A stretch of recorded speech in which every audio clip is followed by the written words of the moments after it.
Makanya kalau saya, antum semuanya, para ummahat dan para ibu-ibu, kalau kemudian kita merasa kok saya tidak pernah meneteskan air mata ketika saya berzikir, ketika saya membaca Al-Quran, ketika saya beribadah kepada Allah, maka evaluasinya sederhana.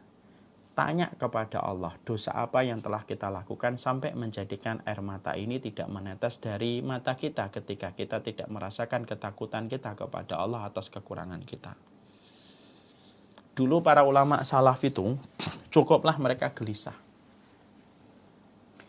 Kapan ketika mereka itu gelisah? Ketika mereka pada ibadahnya tidak mampu meneteskan air mata, itu sudah membuat mereka insomnia, tidak bisa tidur. Masya Allah ya. Itu yang dikatakan di dalam kitab Aina Nahnu min Akhlaqis Salaf.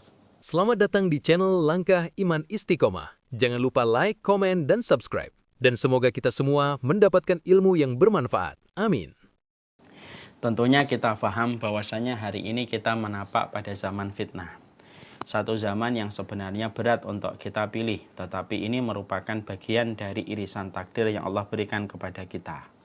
Dan di antara konsekuensi ketika kita hidup pada zaman fitnah itu adalah begitu beratnya kita mempertahankan kebenaran yang kita dapatkan petunjuknya di dalam kitabullah dan sunnah. Bahkan saking begitu beratnya kita menggenggam kebenaran, maka orang itu akan begitu ringan dan begitu meremehkan untuk meninggalkan kebenaran hanya karena tekanan dan ujian yang didapatkan pada ujian fitnah. Makanya sampai kita menjumpai orang yang jualan iman, jualan tauhid pada zaman fitnah itu terasa lebih gampang daripada jualan mobil dan jualan rumah. Karena orang itu kalau jual rumah bisa jadi 2 tahun belum tentu laku. Orang kalau jualan mobil itu belum tentu dalam 1 bulan dia laku. Tapi orang itu kalau jual iman pada zaman fitnah itu begitu mudah. Sampai Rasulullah Shallallahu Alaihi Wasallam bersabda, "Badiru bil amali fitanan, kaqitai lailil mudlim asbaha rajulu mu'minan wa amsa kafiran wa amsa mu'minan wa asbaha kafiran." Rasulullah sampai beliau menjelaskan dengan sabdanya yang sangat mulia, memberikan petunjuk kepada kita.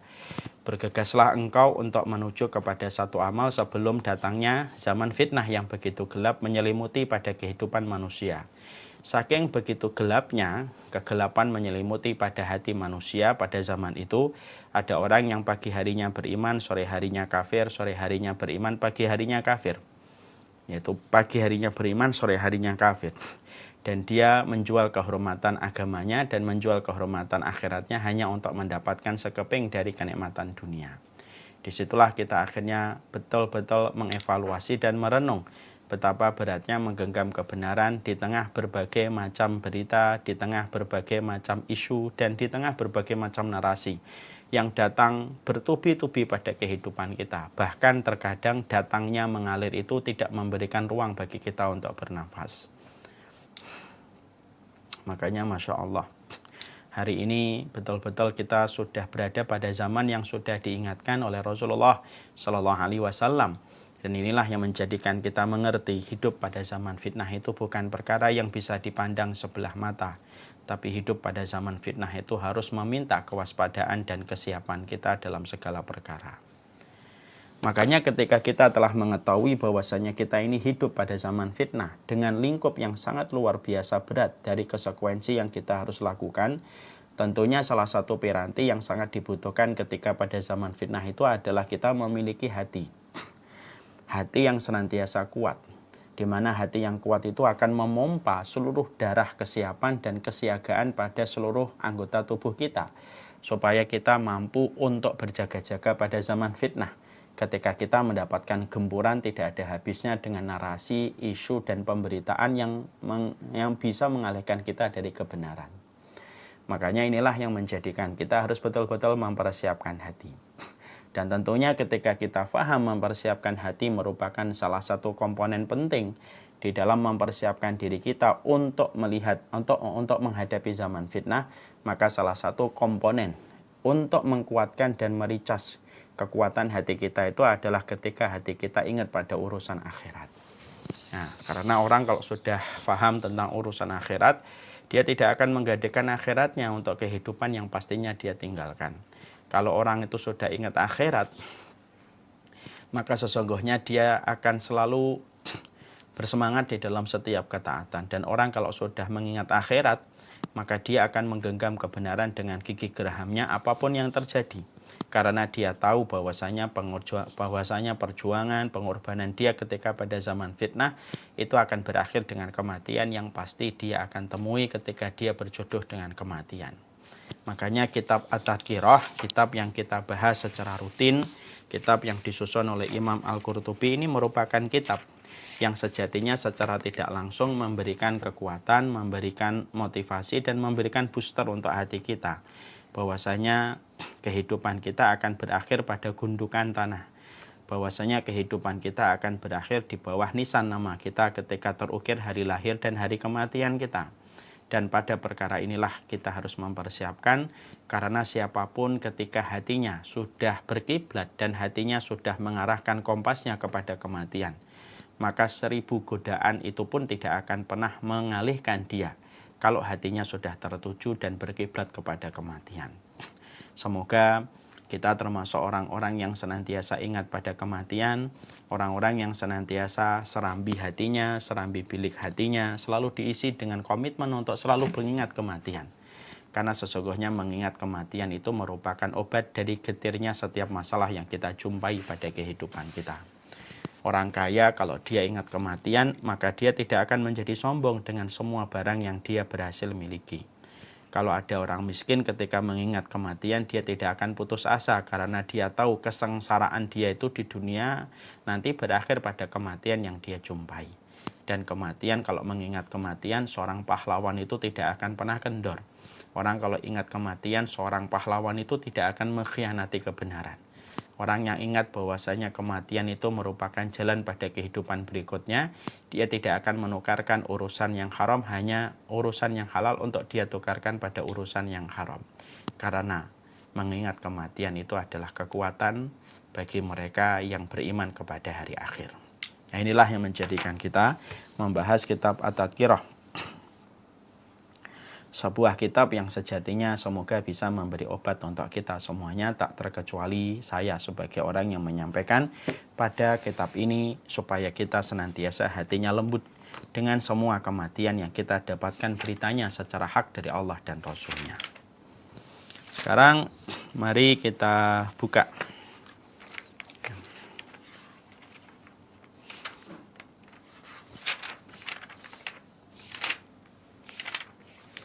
kemarin kita telah membahas tentang kematian, bagaimana kematian itu memiliki 3 sifat yang kita dapatkan dari penjelasan Imam Al-Qurtubi rahimahullahu ta'ala. Yang pertama, kematian, bahwasanya kuburan itu dapat berbicara, di mana mereka menyambut orang-orang yang baik sebagaimana mereka membenci kedatangan orang-orang yang buruk. Yang kedua, kita mengetahui bahwasanya alam kubur yang disebut pula dengan alam barzah memiliki sebuah celah yang sangat sempit yang akan dimasuki celah itu, baik orang yang beriman ataupun orang yang banyak berdosa, di mana orang yang banyak berdosa pun akan memasuki celah itu sebagaimana orang yang beriman. Yang membedakan itu cuma satu, kalau celah yang sempit itu dimasuki orang yang beriman, maka setelah dimasuki oleh orang yang beriman kemudian menjadi lapang. Adapun bagi orang yang banyak dosa, orang kufur, orang yang munafik, maka setelah dia memasuki celah yang sempit itu, maka sesungguhnya dia akan terus memasuki sempitnya celah tersebut sampai hari kiamat.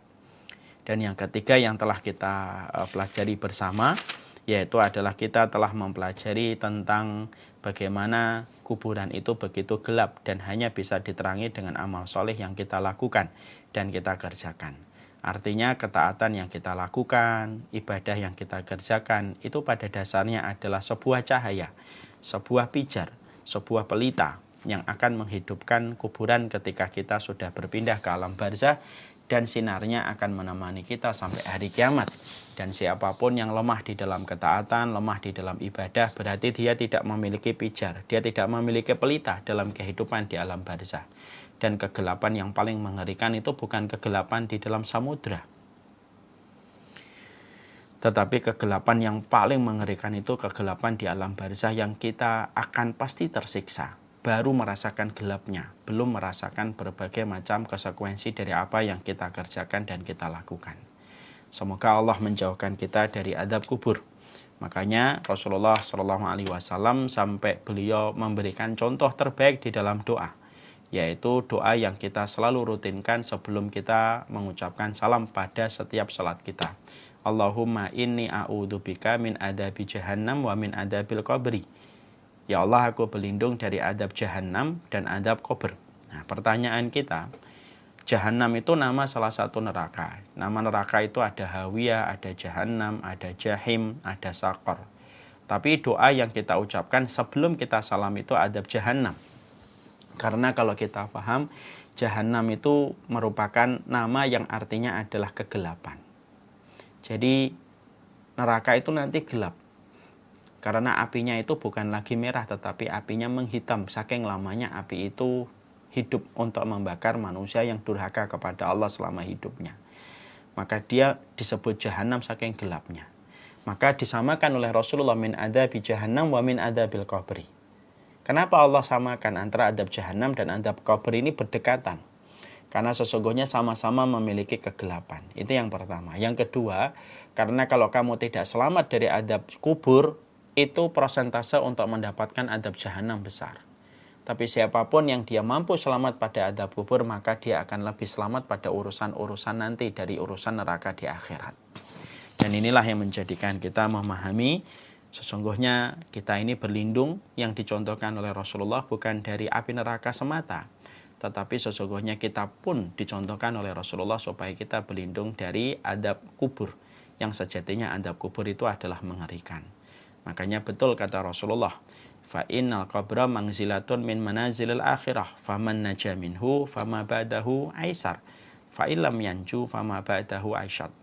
Maka Rasulullah mengatakan sesungguhnya kuburan itu merupakan terminal pertama dari terminal-terminal yang akan ditemui manusia. Siapapun yang selamat pada terminal pertama ini, urusan setelahnya pada terminal-terminal berikutnya yang dia akan datangi dan dia akan sambangi akan menjadi lebih mudah.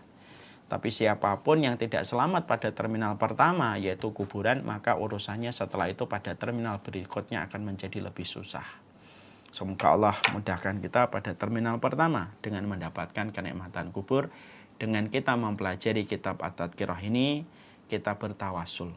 Susah payahnya kita menahan ngantuk, susah payahnya kita ketika memberikan effort kita di dalam mempelajari kitab ini, bisa menjadi sebab urusan keberhasilan kita di dalam kubur, karena berhasil di alam kubur itu menjadikan urusan-urusan setelahnya menjadi lebih mudah. Kepada Allah kita berdoa dan kepadanya kita meminta pertolongan. Sekarang mari kita buka halaman 204. Pengaruh tangisan keluarga terhadap mayit. Kita akan mempelajari dari halaman 204 sampai 206. 204 sampai 206 kita akan pelajari. Sekarang saya singkatkan. Kalau kita bicara tentang air mata, tentunya kita paham bahwasanya Allah itu menitipkan air bukan hanya pada lautan. Allah itu menitipkan air bukan hanya pada samudra. Allah itu menitipkan air itu bukan hanya pada lautan. Dan bukan hanya kepada sungai, dan bukan pula kepada danau. Tapi Allah juga menitipkan air di belakang mata kita. Karena sesungguhnya Allah menitipkan air di belakang mata kita supaya Allah tahu siapa yang paling baik amalnya dengan air mata itu dan siapa yang paling buruk amalnya dengan air mata yang Allah titipkan di belakang mata kita. Jadi kalau kita melihat apapun yang ada dalam kehidupan kita itu selalu kita kembalikan kepada ayat yang kedua surat Al-Mulk. Liyabluwakum ayyukum ahsanu amala. Karena Allah itu nguji siapa yang terbaik amalnya. Sama pula, Allah itu kenapa kok menitipkan air bukan hanya pada lambung yang berubah menjadi kencing. Kenapa bukan hanya pada sumur dan lautan, tapi Allah juga menitipkan air di belakang mata kita. Kenapa Allah titipkan air di situ? Di situ Allah ingin melihat, liyabluwakum ayyukum ahsanu amala. Allah ingin melihat di antara manusia yang dititipi air di belakang matanya, siapa yang terbaik amalnya dan siapa yang buruk dengan amalnya. Dari pengertian ini akhirnya kita paham berarti air mata itu bisa menjadi ibadah dan air mata bisa berubah menjadi dosa. Dan inilah yang kita harus pahami dengan ilmunya. Supaya jangan sampai kita tidak ngerti bagaimana menjadikan air mata ini menjadi air mata kebaikan. Karena berapa banyak orang yang mereka dengan air mata yang dia miliki menjadi sebab kemurkaan Allah. Air mata yang dia keluarkan menjadi sebab kebencian Allah. Disebabkan karena dia tidak mau membaca petunjuk yang disampaikan oleh Allah di dalam kitabnya. Dan tidak mau mengkaji terhadap petunjuk yang disampaikan oleh Rasulullah di dalam hadisnya. Banyak air mata itu yang tumpah tidak berdasarkan ilmu. Melihat percintaan yang haram, maka dia meneteskan air mata. Tapi ketika dia melihat perkara-perkara ketaatan, matanya kering, tidak pernah meneteskan airnya. Ketika ada sesuatu yang terjadi kepada orang-orang yang tidak beriman, dia meneteskan air mata. Tapi urusan yang terjadi kepada kaum muslimin, dia tidak pernah kering air, tidak pernah basah air matanya. Ini termasuk air mata yang tidak dituntun dan tidak dibimbing oleh ilmu. Dan tentunya kita sedih kalau air mata yang Allah berikan pada kehidupan di belakang mata kita, lalu tidak kita ketahui bagaimana kedudukannya sesuai dengan apa yang Allah ridhoi. Karena sekali lagi, Allah mengirimkan air mata ini yang sama-sama kita miliki, laki-laki dan perempuan, walaupun volume yang dimiliki perempuan dalam air matanya lebih banyak, tapi laki-laki pun memiliki air mata. Sekali lagi, Allah ingin menguji siapa yang terbaik dengan air mata yang dia dapatkan dari Allah Subhanahu wa taala. Makanya setelah kita membahas ini, maka kemudian kita akan membahas sesungguhnya air mata itu terbagi menjadi 3. Air mata itu terbagi menjadi 3. Maka kita akan bahas yang pertama. Air mata itu di dalam sunnah terbagi menjadi 3. Yang pertama, air mata yang berpahala. Ini termasuk air mata yang dicintai oleh Allah dan diridhai oleh Allah Subhanahu wa taala. Maka salah satu di antara dalilnya air mata yang berpahala ini adalah sebagaimana perkataan dari Abdullah bin Umar.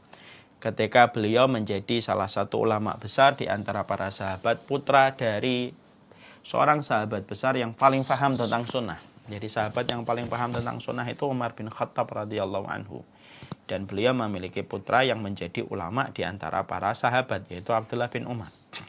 Abdullah bin Umar itu mengatakan, sesungguhnya aku menangis karena takutku kepada Allah lebih aku cintai daripada aku bersedekah dengan 1000 dinar. Jadi Abdullah bin Umar itu dengan tingkat pemahaman yang sangat dalam terhadap kitabullah dan sunnah, ternyata beliau itu menyampaikan menangisnya seseorang manusia ketika dia ingat tentang adabnya Allah, ketika dia ingat tentang dosa yang dia lakukan, kekurangan yang dia kerjakan, khilaf yang dia lakukan, maka kemudian beliau mengatakan, bakaitu, aku menangis min maksiatillah, dari perkara maksiat yang aku lakukan kepada Allah dan aku ingat kemaksiatan itu, lalu menangis, ahabba ilayya min an atasaddaq alfa dinarin. Maka kata Abdullah bin Umar, aku menangisi karena takutku kepada Allah, menangisi kekuranganku, khilafku, ujubku, sombongku, ngeyelku, dan lain sebagainya. Lalu aku ingat kekurangan itu. Lalu aku kemudian meneteskan air mata karena tahu konsekuensinya nanti di akhirat, maka sesungguhnya itu lebih aku cintai daripada sedekah dengan uang 1000 dinar. Masya Allah ya. Mari kita hitung 1000 dinar itu berapa. Kalau kemudian uang sekarang 1 dinar itu sekitar 3 juta, 3,5 juta, maka kemudian kalikan 1000 berarti hampir 3,5 M. 3,5 M. Kita bersedekah itu ternyata sedekah 3 miliar itu kalah. Apabila ditaruh di dalam mizan kebaikan manusia itu kalah dia dibandingkan dengan air mata yang jatuh karena takut kepada Allah. Karena air mata yang jatuh itu prosesnya bersambung dengan hati yang takut kepada Allah. Dan amalan hati itu sangat dicintai oleh Allah daripada amalan zahir. Sedekah itu amalan zahir. Menangis itu amalan yang datang dari hati yang takut. Dia mengirimkan message ke mata. Mata kemudian memberikan aura untuk meneteskan air matanya ketika terasa panas, ketika hatinya terbakar. Bukankah kemudian hati yang panas itu menjadikan mata terbakar, menjadikan mata kemudian meneteskan airnya? Sebagaimana kalau kita membakar kayu. Kalau kita membakar kayu,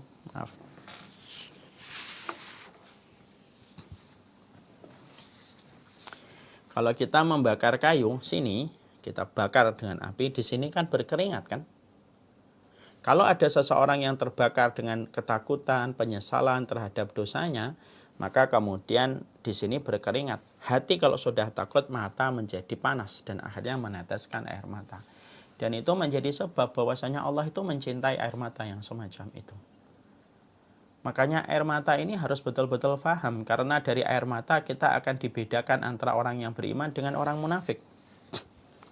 Salah satu di antara pembeda antara keimanan dengan kemunafikan itu ya dari air mata. Air matanya munafik itu gampang jatuh dalam perkara-perkara dosa, kemaksiatan, perkara-perkara yang mengundang kemurkaan Allah, dia jatuh air matanya. Tapi kemudian air mata itu menjadi air mata yang justru tidak pernah jatuh dalam kerangka kecintaan kepada Allah. Makanya inilah yang menjadikan akhirnya kita mengerti sesungguhnya air mata yang berpahala itu adalah air mata yang jatuh karena ketakutan yang kita miliki semata-mata mengingat dosa kita dan kemaksiatan kita. Inilah air mata yang sangat dicintai oleh Allah, yang mana kedudukannya lebih utama daripada infak sebesar 1000 dinar, kata Abdullah bin Umar. Makanya kalau saya, antum semuanya, para ummahat dan para ibu-ibu, kalau kemudian kita merasa kok saya tidak pernah meneteskan air mata ketika saya berzikir, ketika saya membaca Al-Quran, ketika saya beribadah kepada Allah, maka evaluasinya sederhana. Tanya kepada Allah, dosa apa yang telah kita lakukan sampai menjadikan air mata ini tidak menetes dari mata kita ketika kita tidak merasakan ketakutan kita kepada Allah atas kekurangan kita. Dulu para ulama salaf itu cukuplah mereka gelisah. Kapan ketika mereka itu gelisah? Ketika mereka pada ibadahnya tidak mampu meneteskan air mata, itu sudah membuat mereka insomnia, tidak bisa tidur. Masya Allah ya. Itu yang dikatakan di dalam kitab Aina Nahnu min Akhlaqis Salaf. Makanya kemudian kita tentunya ingat kepada satu riwayat dari Makhul rahimahullahu ta'ala. Ada satu riwayat dari Makhul rahimahullahu ta'ala, salah satu ulama besar. Beliau itu kemudian pernah pada satu waktu beliau sholat di masjid jami, masjid besar. Lalu ada seseorang yang menangis sesenggukan di sampingnya. Lalu Makhul itu memiliki prasangka yang buruk kepada orang itu. Ini orang nangis ini riya ini. Mosok nangisnya siang hari di tengah keramaian masjid. Mbok nangis itu nanti malam, jangan ketika pas rame-rame kayak gini. Itu hanya prasangka, tidak diluapkan, tidak diekspresikan. Lalu setelah itu dia pulang ke rumahnya, dia merasa itu merupakan hal yang biasa. Lalu pada malam pertama setelah dia berprasangka yang buruk kepada orang yang menangis, malamnya kemudian beliau sholat tahajud. Maka beliau tidak mampu untuk meneteskan air mata. Dia mencoba nangis, nggak nangis. Hari yang kedua, hari yang ketiga, hari yang keempat tidak nangis. Sampai dia gelisah tidak bisa tidur. Itu yang tadi saya katakan. Para ulama salaf itu, mereka insomnia itu bukan karena putus cinta ataupun ketika karir ataupun tabungannya menurun. Tapi mereka itu jadi susah tidur ketika mereka itu bertanya, ini kenapa kok air mata saya tidak menetes? Dan mereka semuanya sepakat, mereka semuanya tahu. Kalau ada orang kok tidak mampu berair-air matanya dalam setiap ibadah yang dia kerjakan, pada ibadah yang dia lakukan, berarti pasti ada dosa. Karena dosa itu mengeringkan hati untuk tidak mampu mengirimkan message air mata kepada kelopak mata. Dipikir itu dosa saya apa ya, dibuka lembaran-lembaran harinya gitu, dia pengen menyesali dosa itu karena dia sudah tahu pasti keringnya mata ini dari airnya ini pasti karena dosa. Hari yang kelima, hari yang keenam, hari yang ketujuh, hari yang kedelapan, tidak ketemu.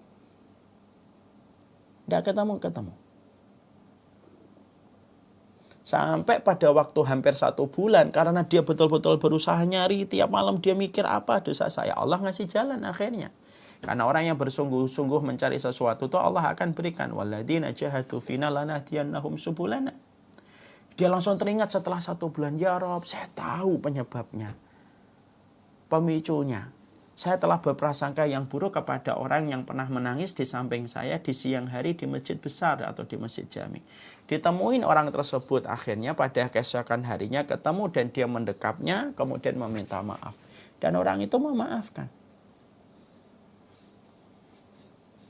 Setelah itu malamnya, setelah dia meminta maaf untuk diridhoi atas apa yang dia pernah prasangkakan kepada orang tersebut, malam pertama setelah dia bertemu sama orang itu, tumpah air matanya seakan-akan itu air mata yang tertahan selama 1 bulan. Apa yang kita ambil faedah dari riwayat ini? Yang kita ambil dalam riwayat ini faedahnya adalah sederhana. Air mata itu ternyata basahnya air mata itu berkaitan dengan ketaatan. Keringnya air mata itu ternyata berkaitan tentang banyaknya dosa. Makanya pantas kalau sampai Abdullah bin Umar memotret tentang keutamaan air mata ketika beliau mengatakan air mata yang jatuh karena takut kepada Allah itu lebih aku cintai daripada berinfak dengan 1000 dinar. Karena banyak orang yang mampu berinfak 1000 dinar. Karena uangnya ada 500.000 dinar. Tapi belum tentu dia mampu menangis. Ada orang yang mampu sedekah 10, 20, 30, 40, 50 sampai 100 juta. Tapi belum tentu dia bisa menangisi ketakutan dia kepada Allah. Makanya kemudian air mata yang semacam ini kemudian mendapatkan air mata yang betul-betul dicintai oleh Allah. Jadi kalau kemudian para ulama itu berkata, kalau kamu ingin mengukur, ingin mendeteksi bagaimana kedalaman hatimu di dalam ketulusan dan kedekatan hatimu kepada Allah, para ulama kemudian mengatakan, mendeteksi bagaimana kedalaman hati kita dekat dengan Allah itu mendeteksinya dengan air mata yang keluar dari mata kita. Sesering itu keluar berarti itulah hati yang dekat dengan Allah. Makanya Rasulullah SAW kalau beliau sholat sering sekali sesenggukan sampai terdengar sebagaimana suara air mendidih. Itu Rasulullah.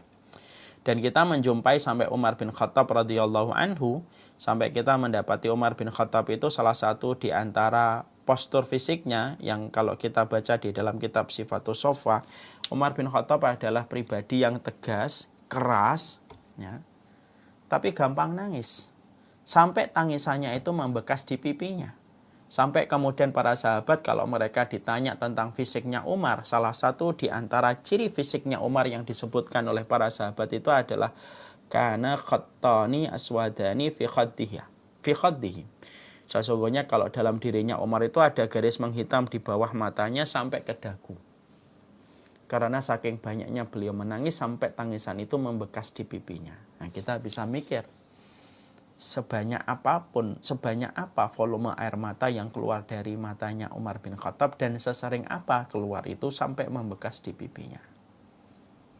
Maka Masya Allah, betul kata Rasulullah. Kalaupun kita sudah infak 1 gunung Uhud emas pun tidak akan pernah mampu untuk menyamai dan menandingi para sahabat di dalam amalnya. Baru air mata saja sudah terukur jarak yang terbentang jauh antara kita dengan para sahabat ridwanullah alaihim. Itulah air mata. Jadi kalau mengukur panas dengan termometer, kalau kemudian mengukur oksigen sekarang ada alatnya, mengukur hati itu air mata saja. Kata para ulama, lihat air mata. Kalau air matamu sering nangis, itu hatimu sedang lembut dan dilembutkan oleh Allah. Tapi kalau matamu justru nangis pada perkara-perkara yang tidak ada manfaatnya, tontonan-tontonan yang sifatnya justru hanya mengaduk-ngaduk emosi dan mengaduk masalah cinta yang haram gitu. Kalau kita meneteskan air mata, berarti kalau air mata yang jatuh bukan karena Allah, berarti air mata yang jatuh karena syahwat dan perasaan yang diaduk-aduk oleh syaitan, itu air mata yang dibenci oleh Allah. Karena yang paling berhak untuk dijatuhkan air mata dalam kehidupan kita itu adalah hanya kepada Allah Subhanahu wa taala. Dan Allah paling benci kalau air mata itu jatuh pada sesuatu yang dibenci oleh Allah. Layaknya seorang suami paling benci kalau melihat seorang wanita istrinya menangisi dan meneteskan air mata untuk laki-laki lain. Dan sebaliknya pula untuk istrinya semacam itu. Disitulah kita mendapati air mata ini air mata yang berpahala. Air mata yang berpahala tentunya kemudian memiliki keutamaan yang besar. Yang pertama mendapatkan naungan dari Allah Subhanahu wa taala. Tentunya kita paham salah satu hadis yang sangat terkenal, sab'atun yudhilluhumullahu fi dhillihi yauma la dhilla illa dhilluhu. Sesungguhnya ada 7 golongan yang kemudian mereka akan mendapatkan naungan dari Allah ketika tidak ada naungan kecuali adalah naungan yang datang dari Allah. Salah satunya Rajulun dzakarallahu khaliyan fafadat ainahu. Laki-laki dan perempuan yang berzikir di tengah kesendirian, tidak ada mata yang melihat, tidak ada manusia yang menjumpai. Fafadat ainahu, lalu kemudian tumpah air matanya. Ini salah satu di antara garansi Allah. Allah akan memberikan naungan kepada mereka yang senantiasa mampu di tengah kesendirian. Mereka betul-betul mampu menjaga dirinya dan ketakutan dia kepada Allah sampai meneteskan air matanya. Yang kedua, air mata yang berpahala ini tentunya bukan hanya lebih utama daripada 1000 dinar. Tapi air mata ini memadamkan api neraka. Memadamkan api neraka.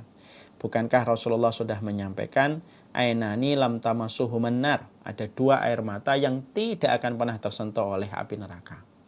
Air mata yang pertama, air mata yang jatuh menangis karena takutnya kepada Allah, mengingat adab yang pedih, mengingat adab kubur yang pedih. Ini sesungguhnya air mata yang dicatat oleh malaikat raqib, dilaporkan kepada Allah supaya Allah memerintahkan kepada neraka supaya neraka tidak mampu membakar air mata yang semacam ini. Neraka itu tidak bisa dipadamkan dengan jutaan galon air. Neraka itu tidak bisa dipadamkan dengan jutaan liter gas ataupun salju. Tapi neraka itu dipadamkan dengan tetesan yang tidak ada, mungkin tidak sampai 500 mili, mungkin tidak sampai 700 mili. Tapi kalau air mata itu pernah jatuh karena takut kepada Allah, maka api neraka tidak bisa membakar pemilik air mata yang semacam itu. Yang kedua, air mata, kata Rasulullah itu apa? Air mata yang jatuh ketika berjaga-jaga di perbatasan-perbatasan wilayah kaum muslimin. Dia berjihad karena ketakutan, dia meneteskan air mata. Itu air mata yang dicatat indah oleh Allah dan dikemas baik oleh malaikat raqib, supaya menjadi laporan kepada neraka, supaya neraka tidak mampu membakar air mata yang jatuh dalam kondisi semacam ini. Kemudian yang ketiga yaitu diampuni dosa-dosanya. Karena sesungguhnya kita akan mendapati bahwasanya di dalam salah satu riwayat dari Malik bin Dinar. Sesungguhnya Malik bin Dinar itu menyampaikan, menangisi satu kesalahan dosa dapat menggugurkan banyak kesalahan, sebagaimana angin yang menggugurkan banyak daun di musim kering. Meskipun 2 orang malaikat itu menghitung nafasmu, merekam suaramu dengan pelan, serta selalu menuliskan dalam catatan amal dan tidak pernah mengenal lupa, namun dalam kondisi tangisan kondisinya berbeda. Ya, tangisannya berbeda. Artinya gini, Malik bin Dinar itu berkata, malaikat itu tidak pernah lupa, malaikat itu tidak pernah melewatkan apapun yang kamu ucapkan, apapun yang kamu perbuat, apapun yang kamu kerjakan. Bahkan sampai Malik bin Dinar itu berkata, sampai nafasmu pun dihitung. Nafasmu pun dihitung. Suaramu yang pelan yang kamu kemudian ketika lagi bertengkar sama istri atau bertengkar sama suami, kemudian kita lirih gitu ngomongin tentang suami, itu pun akan dicatat oleh malaikat. Tapi ada kondisi yang akhirnya malaikat itu lupa. Yaitu apa? Ketika malaikat melihat tangisan orang yang sudah menyesali dosanya, maka malaikat seketika lupa dengan dosa orang yang menangisi dosa itu. Itu kata Malik bin Dinar. Makanya kemudian kita perkuat dengan perkataan dari Yazid Ar-Riqashi rahimahullahu ta'ala. Yazid Ar-Riqashi rahimahullahu ta'ala kemudian menyampaikan, telah sampai riwayat kepadaku, barang siapa yang menangisi satu dosa, maka sesungguhnya maka 2 malaikat itu lupa akan dosa tersebut. Ya, Fadil. Maka kemudian Yazid itu mengatakan untuk memperkuat apa yang disampaikan oleh Malik bin Dinar. Jadi Yazid Ar-Riqashi mengatakan, telah sampai riwayat kepadaku, siapapun kalau sudah menangisi dosa, maka malaikat lupa dengan dosa orang yang telah menangisi dosanya. Ini perkataan beliau ada hubungannya erat dengan perkataannya Malik bin Dinar tadi. Jadi malaikat itu detail banget untuk ngurusin apa yang menjadi, apa yang telah kita lakukan, apa yang telah kita kerjakan. Itu malaikat detail banget. Bahkan hitungan nafas kita pun dihitung oleh para malaikat. Tapi dalam kondisi ketika seseorang sudah menangisi dosanya, ya Allah, saya dulu begini, saya dulu sama suami begini, saya dulu sama anak-anak begini.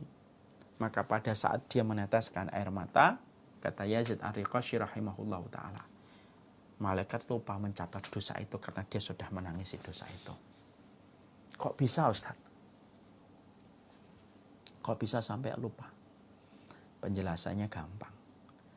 Kalau air matamu yang menangis karena dosa dan ketakutan kepada dosa itu yang akan diadab oleh Allah kalau kita tidak sesali, itu saja sudah memadamkan api neraka, yang mana api neraka itu salah satu makhluk yang luar biasa yang diciptakan oleh Allah. Maka mudah bagi air mata itu untuk menjadikan malaikat itu lupa dengan apa yang dia tulis dari dosa kita ketika dosa itu sudah tersentuh dengan air mata. Dengan dosa. Mungkin ada yang berkata, saya dulu pernah ketika nyampaikannya demo, saya itu orangnya keras Ustadz.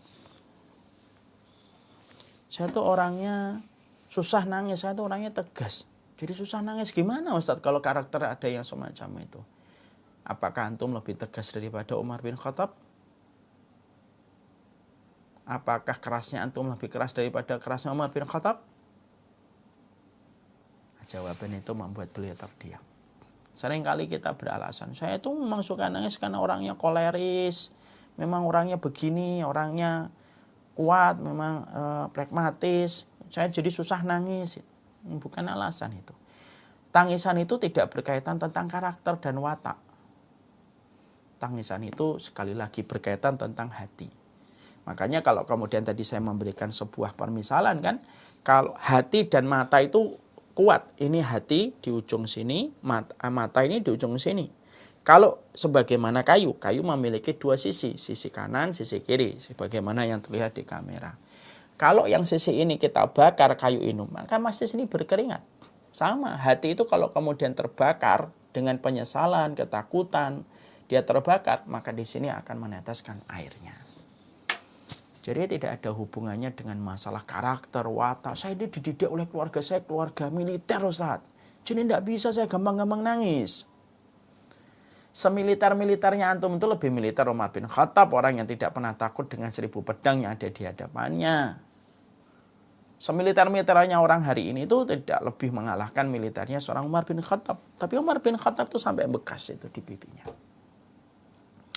Dan itu menunjukkan kepada kita bahwasanya air mata yang ketiga itu memadamkan dosa. Yang keempat, tanda air mata itu keutamanya apa? Tanda tobat kalau benar itu mudah menangis. Ingat dulu ketika belum berhijab, ingat dulu dosanya begini, dosanya begini. Tanda tobat yang benar itu gampang meneteskan air mata. Dan kemudian yang kelima, tanda air mata itu tanda hati yang hidup dan sedikit maksiat, sebagaimana yang tadi saya sampaikan dalam kisahnya Makhul. Hanya berprasangka sedikit saja sudah menjadikan akhirnya air matanya itu tidak jatuh. Jadi kalau kemudian saya, kemudian semua yang ada di sini, kalau kemudian kita bertanya kenapa saya susah nangis, maka simpel jawabannya. Karena pasti ada kemaksiatan dan dosa yang kita lakukan. Makanya air mata itu tanda rahmat. Laki-laki dan perempuan yang baik itu yang gampang menangis, gampang tersentuh. Makanya Rasulullah SAW bagaimana ketegasan beliau, tapi beliau adalah orang yang begitu lembut hatinya dengan tetesan air mata. Itu yang pertama. Yang kedua, makanya kemudian memiliki air mata itu terbatas. Ada perkataan yang bagus. Memiliki air mata itu terbatas. Jika kita hidup di dunia tidak mencucurkan air mata itu, maka pasti kita akan mencucurkannya di akhirat. Jadi kalau ada orang ketika dia memiliki air mata di dunia yang terbatas, tidak dia cucurkan air mata itu karena takutnya kepada Allah tidak ada, mengingat dosa tidak pernah menjadikan dia khawatir, maka dia tidak pernah dan tidak sama, dia jarang sekali mencucurkan air mata itu karena dosanya ataupun karena kemaksiatannya, maka sesungguhnya Allah akan cucurkan air matanya itu nanti di akhirat. Ketika semua dosa itu akan dibawa menuju kepada pengadilan Allah yang besar. Nah itu yang kita harus samakan. Kemudian yang kedua, ada air mata yang dimubahkan oleh Allah.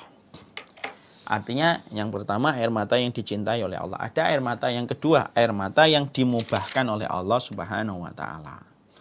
Air yang dimubahkan itu apa? Yaitu adalah air mata kesedihan ketika kita ditinggalkan orang yang kita cintai, ataupun ketika kita mendapatkan guncangan kematian. Maka itu air mata yang dimubahkan, dibolehkan oleh Allah. Sebagaimana Rasulullah Shallallahu Alaihi Wasallam ketika meninggalnya Ibrahim, maka meneteskan air mata sampai kemudian Abdurrahman bin Auf yang ada di sampingnya berkata, "Ma hadhihi dumu' ya Rasulullah." Kemudian Rasulullah menjawab, "Innal uyuna tadma' wal quluba tahzan wa la narda illa bi qada'i rabbina." Sesungguhnya air mata ini punya hak untuk meneteskan. Hati boleh punya hak untuk terjatuh dalam kesedihannya, tetapi kami tetap ridho dengan keputusan Allah. Air mata yang semacam ini boleh. Air mata semacam ini boleh. Tanda air mata yang jatuh karena mengingat memori-memori indah dengan orang yang kita cintai, bapak dan ibu kita menetes, nggak apa-apa, itu nggak dilarang. Banyak orang yang suka berkata gini, jangan nangis, itu dosa. Apalagi kalau sampai netes ke kain kafan. Maka sesungguhnya tidak ada semacam itu. Air mata selama tidak disertai dengan hujatan dan celaan kepada takdir, air mata yang sesungguhnya air mata yang semacam ini diperbolehkan. Dan ini merupakan bagian dari fitrah kehidupan manusia. Yaitu mendapati kesedihan maka menetes air matanya. Terasa sesak dadanya, mencucur air matanya. Boleh. Tidak usah ditahan. Karena sesungguhnya air mata itu merupakan ekspresi untuk meringankan hati ketika kita mengeluarkannya. Dan ini diperbolehkan. Ini sesuatu yang tidak menjadi masalah. Dan perkataan Rasulullah Shallallahu Alaihi Wasallam ketika semacam ini luar biasa indah. Mata punya hak meneteskan airnya, hati punya hak tergerus di dalam sedihnya, tetapi kami tetap ridho kepada keputusan Allah. Yang terpenting itu pada akhirnya. Hati dan jiwa kami tetap ridho kepada keputusan Allah. Nah, disinilah akhirnya kita mendapati dan disinilah pula kita menjumpai air mata semacam ini boleh. Ustadz, saya sudah 5 tahun ditinggalkan ibu saya, 6 tahun, 10 tahun. Saya masih terkadang nangis. Boleh atau tidak boleh? Bolehlah, silahkan nangis. Selama perkataan Nabi yang terakhir tadi harus kita pegang. Tetapi jiwa kami tetap ridho kepada keputusan Allah. Nah sekarang kalau kemudian saya ditinggalkan oleh orang yang kita cintai Ustadz, lalu saya ingin sekali untuk kemudian menenangkan hati kami. Maka apa yang kemudian harus kita pahami untuk menenangkan hati kita ketika kita ditinggalkan orang yang kita cintai supaya tangisan kita tidak sampai jatuh kepada niyahah. Niyahah itu meratapi takdir. Jadi ada perbedaan tipis antara tangisan dengan niyahah. Niyahah itu ratapan. Kalau buka itu tangisan. Maka kalau kemudian kita ditinggalkan sama orang yang kita cintai, supaya tangisan kita tidak terperosok kepada ratapan yang dibenci dan termasuk dosa besar, itu apa Ustadz? Ada 3 yang harus dihadirkan kalau tiba-tiba satu waktu antum akan ditinggalkan oleh orang yang antum cintai, terutama orang tua. Apa itu? 3. 1. Kalau tiba-tiba irisan takdir mengharuskan antum berpisah dengan orang yang antum cintai dari orang tua antum, dan itu salah satu musibah berat yang kita pasti akan hadapi dalam kehidupan. Yang pertama yang kita harus pahami adalah siapapun orang yang telah meninggal dulu dari orang yang kita cintai, kita harus paham Allah itu lebih mencintai dirinya daripada kita mencintai dirinya. Terkadang kalau kita ditinggalkan ibu, ditinggalkan bapak gitu, kita merasa bahwasanya cintanya kita kepada bapak dan ibu lebih besar daripada cintanya Allah kepada orang tua kita. Itu salah besar. Itulah yang menjadikan kita akhirnya meratap. Kenapa? Merasa bahwasanya orang tua kita itu kalau di sisi kita itu lebih nyaman daripada dia di sisi Allah. Salah. Salah besar. Salah besar. Siapapun orang yang kita cintai, orang tua kita, ataupun siapapun, cintanya Allah kepada orang tua kita itu lebih besar daripada cintanya kita kepada mereka. Dan itu harus kita betul-betul imani. Kalau kemudian kita yakin bahwasanya Allah lebih mencintai orang tua kita, lebih daripada kita mencintai mereka, maka kita akan terkurang banyak beban di dalam hati kita karena kita tahu bahwasanya Allah kembali kepada zat yang sangat mencintai dan merahmatinya.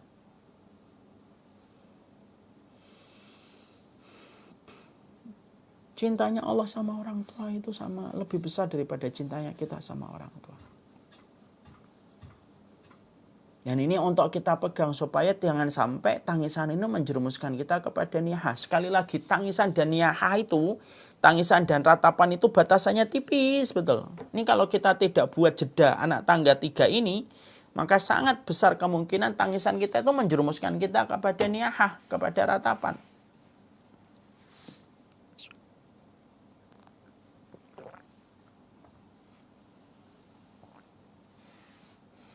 Nah, ini yang pertama. Yang kedua, kematian bukanlah perpisahan. Jadi kalau kita ditinggalkan sama orang tua, kematian itu bukan perpisahan, tapi jam keberangkatan yang berbeda. Ibaratnya bapak saya meninggal Ramadan tahun lalu. Ibaratnya beliau berangkat lebih pagi, saya berangkatnya lebih siang. Tapi kalau tujuan kita tahu bersama selama kita hidup di dunia, tujuan kita sama, yaitu menuju kepada ridhanya Allah, maka kita hanya dipisahkan dengan jam keberangkatan, tetapi pasti kita akan bertemu kembali ketika tujuan kita sama. Banyak sekali tulisan itu yang mengatakan kematian itu perpisahan. Kematian mah bukan perpisahan. Itulah yang menjadikan kita terkadang akhirnya suka menggugat takdir. Karena apa? Menganggap bahwasanya kematian itu perpisahan. Kematian itu dijelaskan para ulama bukan perpisahan. Kematian itu hanyalah jarak keberangkatan, jam keberangkatan yang berbeda.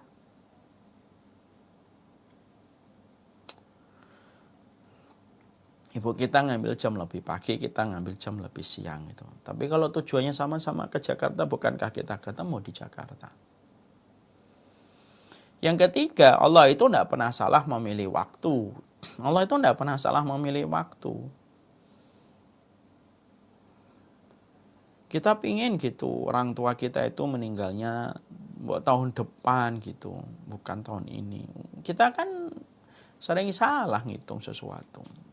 Allah kan tidak pernah salah memilih waktu. Dan berulang-ulang sering saya sampaikan, musim durian aja tidak pernah tabrakan dengan musim mangga. Musim mangga tidak pernah tabrakan dengan musim rambutan. Semua muncul pada musim yang telah ditentukan oleh Allah. Sama, kematian itu tidak pernah salah. Dan Allah sebelum memilihkan kematian bagi orang yang kita cinta itu, pasti Allah itu kemudian sudah mengatur yang terbaik kepada orang yang akan ditinggalkan. Itu sudah caranya Allah. Ini saya akan sampaikan kisah nyata. Ada salah satu santri di sini, di Syamila. Usianya masih 22 tahun.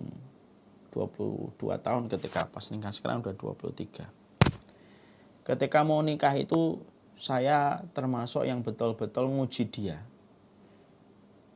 Apakah betul pilihannya itu? Antum ini masih muda, mau nikahnya nanti dulu setahun 2 tahun lagi aja, akhi. Apalagi antum anak yang paling gede, dia punya adik 4. Udahlah, nanti aja antum baktikan dulu sama orang tua, birrul walidain dulu, membantu adik-adik antum. Dan berbagai macam hal yang membuat dia supaya berpikir ulang. Saya bukan untuk menggagalkan, tapi memberikan kemantapan untuk dia, betul nggak pilihan dia itu. Ternyata betul-betul dia itu berkata, saya sudah bismillah siap nikah Ustaz. Yakin antum? Yakin Ustaz. Betul antum? Betul. Nikah. Tidak sampai 2 bulan, bapaknya tiba-tiba terkena stroke, meninggal dunia. Tidak sampai 3 bulan setelah bapaknya meninggal dunia, maka kemudian ibunya pun menyusul sang bapak, menyusul sang suami meninggal dunia. Dan dia sekarang harus bersama dengan 4 anaknya, 2 diantaranya perempuan masih kecil-kecil. Dan ternyata adiknya perempuan itu sangat dekat dengan istrinya. Masya Allah. Saya ketika membaca episode seseorang itu pada santri ini, akhirnya berpikir, Masya Allah ya, cara Allah itu ketika sudah akan menetapkan kematian seseorang itu, diaturnya itu indah betul oleh Allah. Diaturnya itu indah betul oleh Allah. Kamu nikah dulu, ya istri, karena nanti kamu akan jadi yatim piatu. Kita bisa bayangkan bagaimana repotnya dia kalau dia tidak punya istri, harus ngurusin 2 adik perempuannya. 2 adik yang lainnya sudah laki-laki dan sudah di pondok, mungkin lebih ringan. Tapi disitulah saya baru paham, oh Allah itu mantapkan hatinya menikah di usia muda, karena Allah sudah mempersiapkan sesuatu yang tidak dia ketahui beberapa bulan sebelumnya. Itu cara Allah. Cara Allah itu kalau akan mengatur kematian seseorang itu indah betul. Cuma terkadang kita tidak melebarkan pandangan kita ketika mendapatkan satu musibah. Itu yang kita pikirkan, kita ditinggalkan. Itu tok yang kita pikirkan. Padahal Allah sudah mempersiapkan semuanya dengan indah, tertata dengan rapi. Allah sebelum mencabut nyawa bapak saya, Allah siapkan dulu. Bapak saya melihat keturunan-keturunan saya, menjumpainya, melihatnya. Allah sudah siapkan itu semuanya gitu.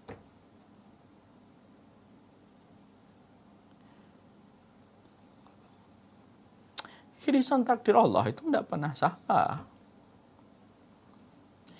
Irisan takdir Allah itu tidak pernah salah. Allah ciptakan irisan takdir itu yang terbaik. Makanya Allah itu ketika mensifati dirinya dengan Allah Maha Baik itu betul-betul jujur Maha Baik. Makanya Allah terpuji. Makanya dalam tafsir salat kan saya sampaikan, terpujinya Allah itu ada dua. Karena memang Allah itu layak dipuji. Karena tidak ada aibnya. Kalau manusia itu dipuji kan bukan karena layak dipuji, karena Allah menyembunyikan aibnya. Dan yang kedua, ketika Allah itu layak, kemudian alhamdulillah layak dipuji itu apa? Karena Allah juga pandai memuji. Kalau di dunia itu ada orang yang sering dipuji, belum tentu dia pandai memuji. Karena semua irisan takdir Allah itu luar biasa dalam kehidupan kita. Ya. Makanya menenangkan hati ditinggalkan orang yang kita cintai, maka disampaikan di dalam riwayat ini. Kemudian yang berikutnya, air mata yang ketiga. Air mata yang ketiga itu air mata yang dibenci oleh Allah. Air mata yang dibenci oleh Allah itu sebagaimana yang kita baca di sini, air mata ratapan. Ya, air mata ratapan itu air mata yang jatuh ketika dia ditinggalkan sama orang yang dia cintai. Dia menggugat takdir. Ya Allah, engkau kejam. Ya Allah, engkau tidak baik. Ya Allah, engkau buruk sama ketetapan takdirku. Saya baru menikah 2 bulan engkau cabut nyawa istri dan suamiku. Dan lain sebagainya. Itu namanya niyahah. Itu namanya niyahah. Salah satu air mata yang memiliki posisi dan kedudukan besar. Dibenci oleh Allah dan terkategori dosa besar. Atau air mata yang jatuh karena wasiat yang ditinggalkan. Mari kita buka di halaman 205.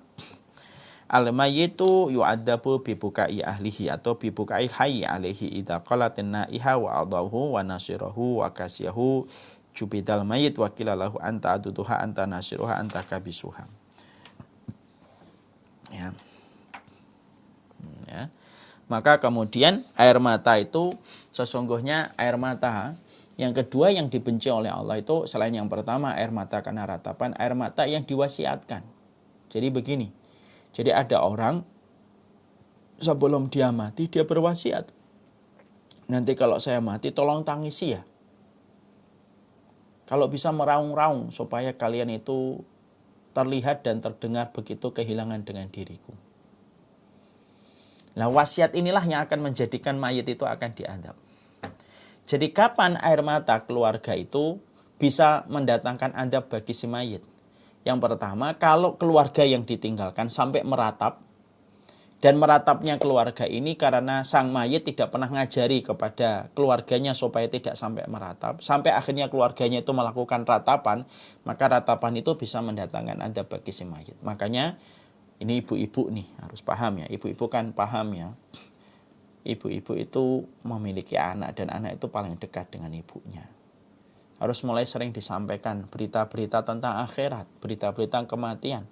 Sampaikan kepada anak-anaknya, diajarkan, nak nanti kalau ibu meninggal, kan tidak tahu kalau meninggalnya mendadak. Maka tolong ya jangan menangis sampai meraung-raung, itu harus disampaikan. Karena kalau anak kita sampai meraung-raung, ketika ditinggalkan oleh kita disebabkan karena kita tidak pernah ngajarin anak-anak kita dan keluarga kita tentang dosa niyahah itu, dosa ratapan, maka si mayit akan mendapatkan siksa dan akan ditanya oleh para malaikat, kenapa keluargamu sampai meraung-raung? Emang kamu nggak pernah ngajarin keluargamu tentang dosa ketika meratapi mayit untuk ridho kepada takdir? Itu akan ditanya kepada si mayit. Dan yang kedua, yaitu air mata yang diwasiatkan. Emang ada ustadz orang yang mati, sebelum mati dia berwasiat untuk ditangisi? Ada, di kulturnya beberapa ras itu ada. Saya di Kudus dulu aja pernah mendapati ada salah satu pemilik pabrik rokok besar itu, ketika mati mereka itu mencari orang-orang kampung dibayar sekitar 3.000 supaya menangisi mayat untuk ngelewati. Itu ada. Dan ini salah satu di antara tangisan wasiat yang sangat dibenci oleh Allah. Nah inilah yang menjadikan kita berarti dari hadis ini, dari 204 sampai 206, pelajaran yang sangat penting untuk kita ambil adalah pastikan suamimu, istrimu, anak-anakmu, orang tuamu harus semuanya ngerti tentang dosa niyahah. Supaya ketika kita nanti diwafatkan mungkin mendadak dan tiba-tiba, pada saat itu kita tidak akan mendapatkan adab gara-gara raungan dan tatapan mereka. Semoga kita memahami apa yang ditekankan oleh Imam Qurtubi di dalam masalah ini. Itulah 206. Kemudian 207, kiat menyelamatkan diri dari himpitan fitnah kubur. Bagaimana itu? Inilah yang akan kita bahas dalam pertemuan kita selanjutnya. Wassallallahu ala nabiyyina Muhammad walhamdulillahirabbil alamin. Ini yang dapat saya sampaikan. Saya kembalikan kembali kepada pembawa acara.